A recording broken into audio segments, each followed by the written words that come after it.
Hello सगळे तुम्ही कसे आहात? आणि खूप दिवस झालं मी व्हिडिओ टाकला नव्हता. तसं कारणही होतं. गणपती बाप्पांचं आता आगमन होणार आहे. घरात तर साफसफाई, झाडाझाड सगळ्यांची सुरूच आहे. तसं माझीही घरात साफसफाई चालू होती आणि त्यात प्लस सगळी आजारी. तुम्हा सर्वांना सांगते दवाखान्यामध्ये ना महाप्रसाद असतो ना, तशी सर्वांची गर्दी झालेली आहे आणि कधी कुणाचा नंबर येतो महाप्रसादला असं चाललेलं आहे आणि एकेकांना ना 5-6 इंजेक्शन घेऊन पण कमी ना झाले.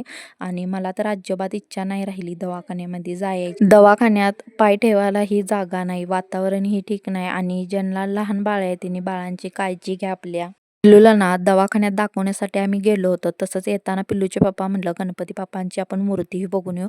पिल्लू ना खूप खुश झाली होती गणपती बाप्पांची मूर्ती पाहून आणि ती त्यांना हात लावत होती. पिल्लूचे पप्पा तिला मागं ओढत होते, चुकून धक्का वगैरे लागला तर. अजून गणपती बाप्पांना कलर वगैरे करायचे राहिले होते. अजून डोळे वगैरे पण काढायचे होते आणि खडे वगैरे पण अजून लावायचे होते.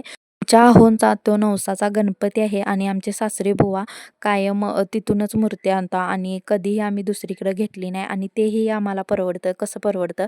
आम्ही त्यांना ना पैसे वगैरे देत नाही आणि आम्ही त्यांना भात घालतो आणि ते भाताच्या बदल्याला आम्हाला गणपती बाप्पांची मूर्ती देतात आणि भातही खूप कमी घेतात. त्यामुळे आम्हाला हे परवडतं. गणपती बाप्पांची मूर्ती बघून आल्यानंतर हे जाणार होते सेकंडला कामाला आणि चला म्हटलं आता छान घरात जाऊन झोपायचं. कुठलं काय झोपायला भेटतंय. त्यानंतर 2 पटकन चपात्या बनवून घेतल्या.